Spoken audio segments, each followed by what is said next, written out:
lie there in that old curiosity shop. Well, guten Morgen everyone. I'm Scott from the Old Curiosity Shop, welcoming you back.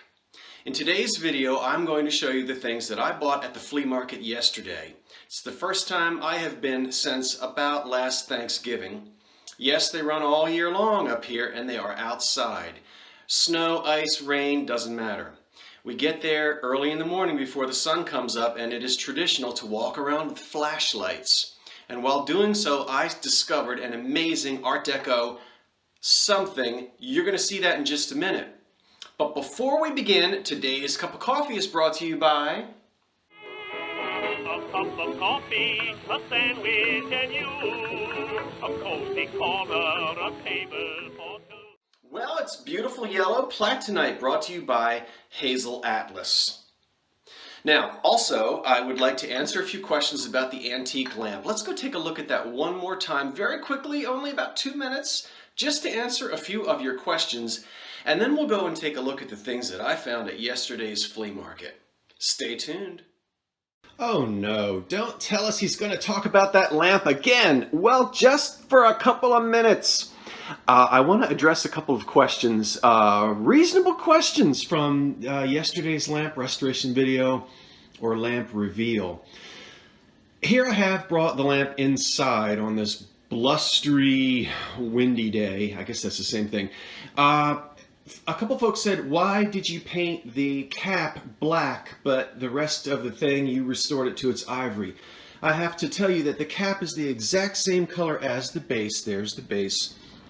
And the cap is the same color, but the not an optical illusion, just the way light works, you can see with the shadows. There's the cap, which I've aged a little bit, and it is indeed the same color as the base.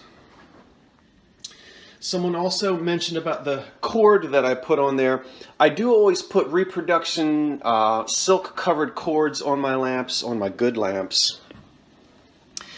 My storehouse of that cord has been depleted, and so I did have to temporarily use one of these cords. I am going to replace this. This was temporary just so that I could get you to see the lamp. So once I get back to my favorite shop, I'll be getting the cord and I'll be rewiring it, so we will have the old-fashioned cord on it. And that's just a better shot of the base in natural sunlight to show you. Okay, so that's how it looks actually inside. Obviously, I'm not in my home in Philadelphia. Let me back up again and just let you see how it looks inside. Okay, now let's take a look at some examples of antique slide glass lamps that have painted bases somewhat similar to this one. Okay, very quickly here, as I don't wish to be redundant, as I am sometimes apt to be. I realize that if folks are not conversant with these types of lamps, they may not understand or be familiar with these painted bases. Now, here is a very famous lamp made by the Miller Lamp Company. And you can see this was a very popular lamp, and it has a wonderful ivory painted base. Again, here's another photograph of it. This is all factory done. It's a beautiful slag glass shade. Here's a close-up of the base. Now that's the original from the factory. And you'll notice they've given it sort of a little bit of a two-tone effect, which is nice. All made of metal. Here's a close-up of the shade, and on the shade we can see it's actually polychromed. There's a little bit of pink or rose, and we see some green in the leaves. Now here's another lamp, maker unknown, probably from the 30s. It also is ivory painted with green and yellow highlights. Slag glass lamp. Now somebody asked me, what's the difference between painting a lamp and restoring it? Well, that is a paint job gone probably not so well. Someone there did attempt to restore that lamp, and what do you think? Now here's another one. A lesser expensive lamp, which is polychromed, and it almost looks spray painted. And this is a factory finish on this one, and it is air painted, air sprayed. These would go down the assembly line, and we can clearly see that this is a sprayed on polychrome effect. It was very inexpensively done. It might look a little garish or maybe cartoonish to some, but that's the original finish on that lamp. I've seen many of them. It's difficult to recreate that. So I hope you enjoyed this look at some old slag glass lamps with painted finishes. Well, in the antique and collecting world, there are many objects I know nothing about. I'm not very good with coins, baseball cards, scrimshaw, but I am supremely ignorant when it comes to women's clothing. And I know it's a pocketbook. I know that at 6 o'clock in the morning, when the sun was just not really up yet, I had to buy it. I don't know what it is. Well, it's a pocketbook. Paid $5 for it. Let's take a look at it. I was attracted to the shape of it because I immediately said Art Deco. And I hadn't really seen anything this, a purse necessarily this large in the 1930s. These are all copper or amber colored glass beads, and I'll show you a close-up of those in a minute. But that is extremely geometric.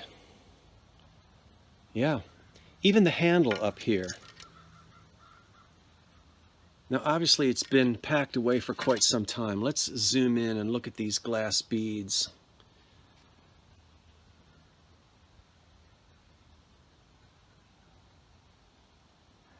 I guess it's copper, the metal. And without a doubt, the beads are glass beads. Really good condition. A little bit of loss on this side down here at the bottom, which I'm sure if someone wanted to repair it, they could do so. Okay, let's open it up. And then I'll tell you why I stopped thinking that it was from the Deco 30s. And I changed my mind. You pocketbook people are going to have to help me. Now, look at the little zipper here. Boy, that's old-fashioned looking, isn't it? Almost like 1940s looking. I don't know how well you can see it. There's no name on the zipper. We don't have that to go by, but there is a tag. Now let me refocus back up. Hold on for a second. When we go inside here, the tag says, I can't open this any wider than that. An ME product, it speaks for itself. Okay, look at the script there. Is that a 1930s looking script? Or 1940s or 1950s? It's a Deco pocketbook, but I was trying to tell from the tag there if I thought this dated to maybe the 1950s, when there's still a little bit of Deco hanging around. It looks like the inside is covered in satin or some kind of silk or something. You know I'm not good at this. I did open up this change purse. There's nothing in it. I guess a lipstick would go in there, and she can carry her train ticket in there, and her makeup over here, I suppose. So it's very clean on the inside and all original. Maybe it really is from the 1930s. Close it back up again carefully. I should have this camera propped up, but I don't have it with me here out in the country. So we'll just do that. Well, I searched just for about 5 minutes on the internet and couldn't find anything, but I didn't have a great deal of time. So maybe the vintage clothing people can help me out and give me an idea. So I'm hoping that my antique and vintage clothing people are going to be able to help me out on this. We interrupt our program to bring you this important message. Folks, you know I love a good mystery, but this one would even give Miss Marple more gray hair than she's already got. All right, I found it. Here it is on some other auction website. I don't know which one it is. That's my pocketbook without the clasp. The clasp on mine is a little different. And we can see it says 1940s evening bag by the Flea, Art Deco, blah, blah, blah. And they're asking 200 and something. It's too small for me to read. Well, who in the heck is Flea? That's not what my tag says. They're saying here 1940s. Okay, clearly. Same item that I've got. Let's take a closer look at the label inside of this pocketbook. All right, there it is. It says Flea. Now look at the label in the pocketbook that I've got. It says an ME production. It speaks for itself. Well, I must need hearing aids because it's not speaking to me. Well, you can see the similarities in the labels, but ME product? I don't see Flea anywhere, but it's the same pocketbook. Well, I didn't give up. I kept digging. Let's go find an ad, and here it is. The Flea Manufacturing Corporation, 130 West 17th Street, New York City. Harry W. Metter. Who in the heck was Harry W. Metter? Was he the representative? Ah, sure, it says it right there on the ad. Well, guess what? All right, stick with me now. Take notes if you have to. I want you to remember the name Harry W. Metter for just a minute. What I was actually able to find out is there was a man named Ferdinand Metter who went by the name of Fred.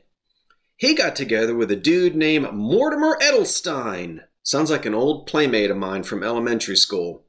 And the two of them formed the Flea Corporation. Flea comes from Fred. That was Ferdinand, but he went by Fred. And of course, Moore is the first three letters in Mortimer. So Fred and Mortimer, company, Flea, they join hands in the 1940s, and they're the ones that are making these pocketbooks. But that still doesn't explain why my pocketbook has a different label. Let's take a look at the one in the pocketbook that I've got. It says ME product, not Flea. Well, who in the heck is ME? Ah, it's Metter and Edelstein. I guess they just decided to go by their last name before they incorporated into the Flea Company. And when the Flea Company was incorporated by these two guys, they used their first names. So that explains it. The M and the E in my label was Metter and Edelstein. Now everyone can rest easily tonight because the mystery has been solved. Wait a minute. Uh-oh. Who in the heck is Harry? Harry W. Metter. Oh, I give up. I've spent way too much time on this pocketbook. You figure it out. Maybe it was his brother. Who knows? Let's take a look at some other pocketbooks that this company produced. Clearly, we can see that these are all glamorous pocketbooks from the 1940s. Here's one in black. Again with the beads, another one in copper with the clasp, Deco clasp that I like. Another elegant one in black. And finally one more, the ones that bring the big bucks, incorporate Bakelite into the case of the pocketbook itself. Woo! By the way, for those of you who are really into this, Ferdinand and Mortimer eventually gave up, and their company became part of the Llewellyn Plastics Company that made those fancy, very expensive plastic pocketbooks in the 1950s.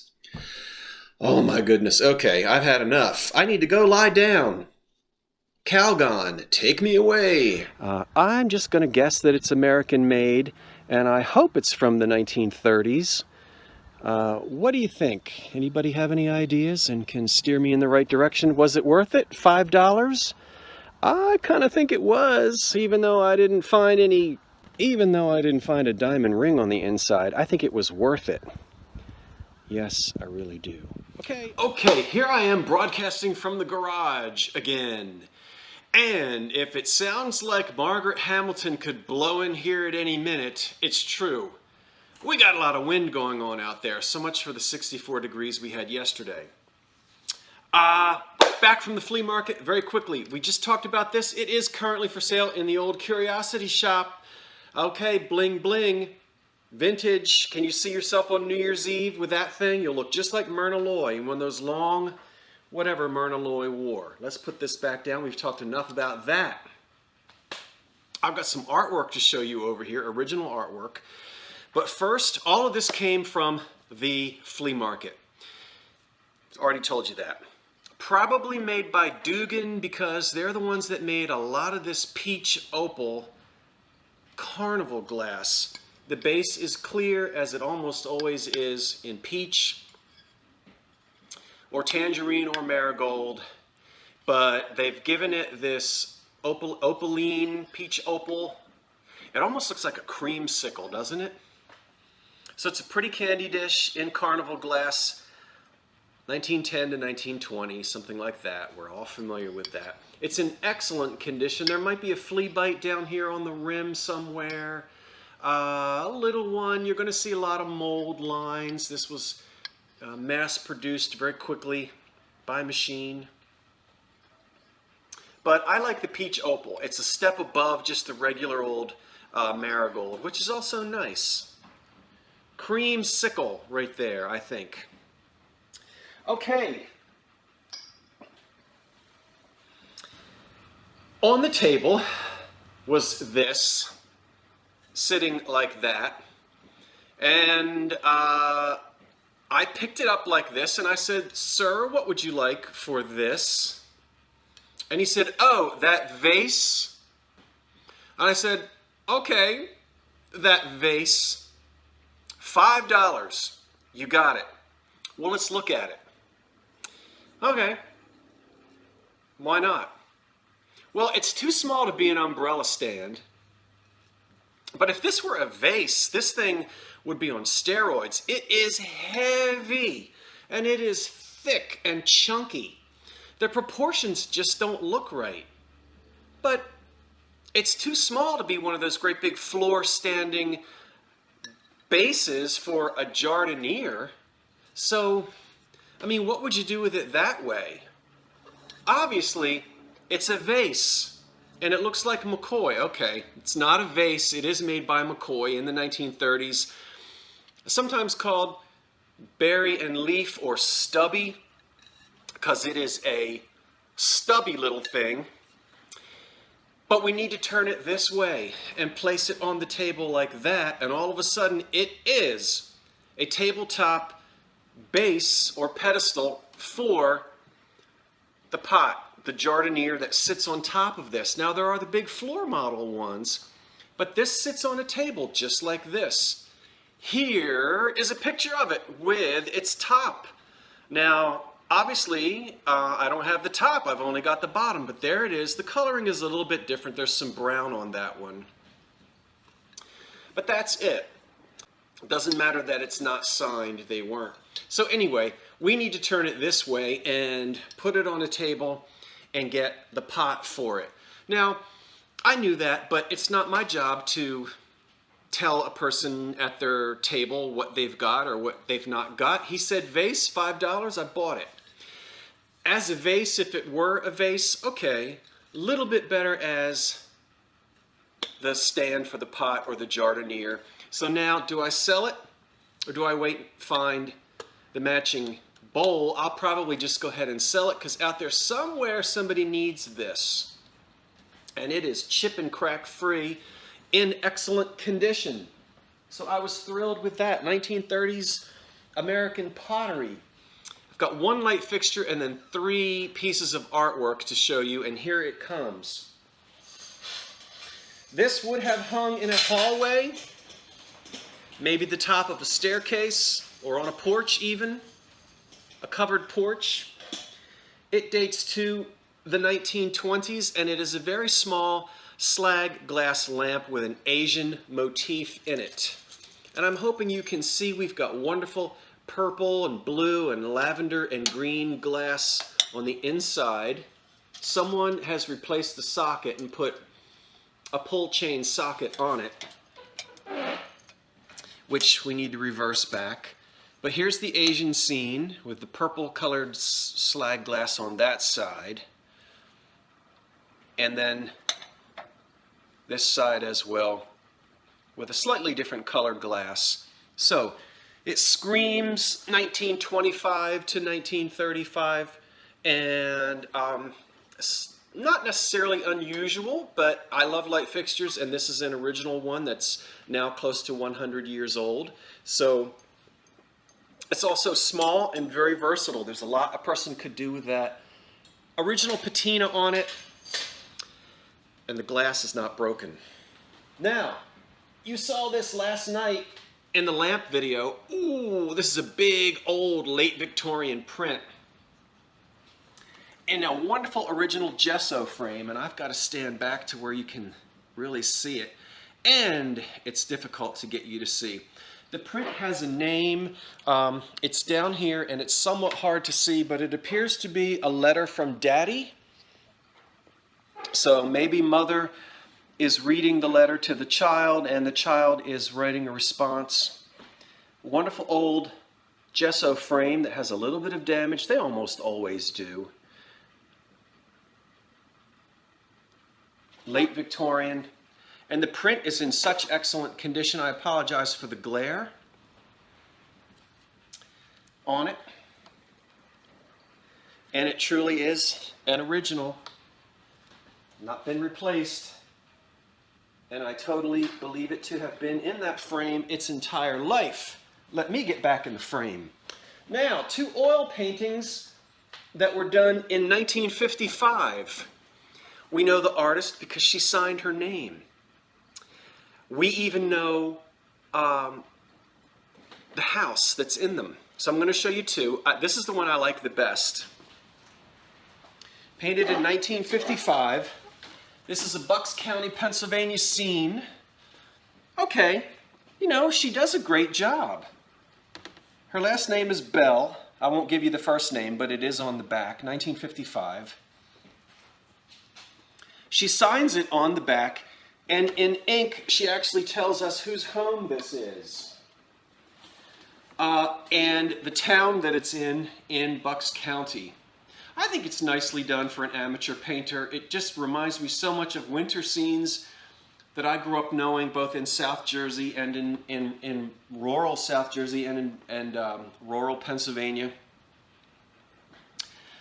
I can actually get in the car, go to this town, find the house, and go knock on the door and say, hey, guess what I've got? Okay, that's one. That's my favorite. It's been reframed, but I like that one a lot. Now, the next one to show you, let me get, oh my gosh. Okay, let's, scene change, scene change. She's also painted this one in 1955. Her color palette is a little different.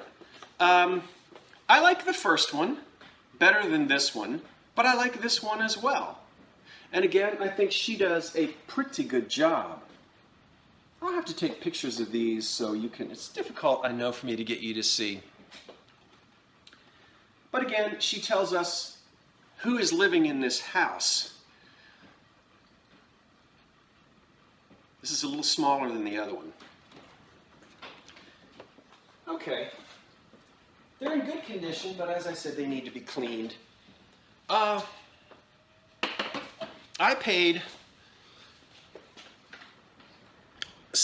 about $8 each for them. Yeah, amazing, $8 each.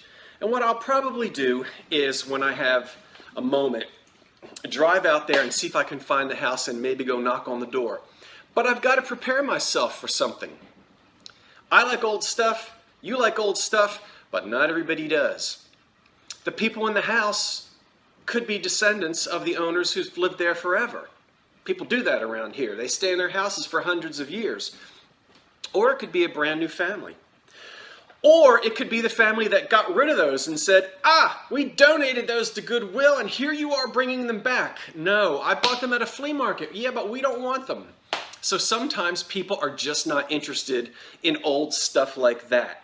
So who knows? I'm going to drive by eventually and see if they would be interested in having these since they are paintings of their homes. That looks like that's it. Remember, the things that I showed you that are listed in the shop right now, the Carnival glass, the pocketbook, since I don't have any shoes to match it, just kidding. The paintings I'm keeping, I haven't put the Jardinier base online yet, but I'm working on it. And the slag glass lamp, not quite yet. Thanks for watching. It's cold out here in this garage. I'm going inside for some chai latte. And I'll see you the next time. Have a wonderful weekend. I'm Scott from the Old Curiosity Shop saying thanks for watching. Wait for the cat. So long for now.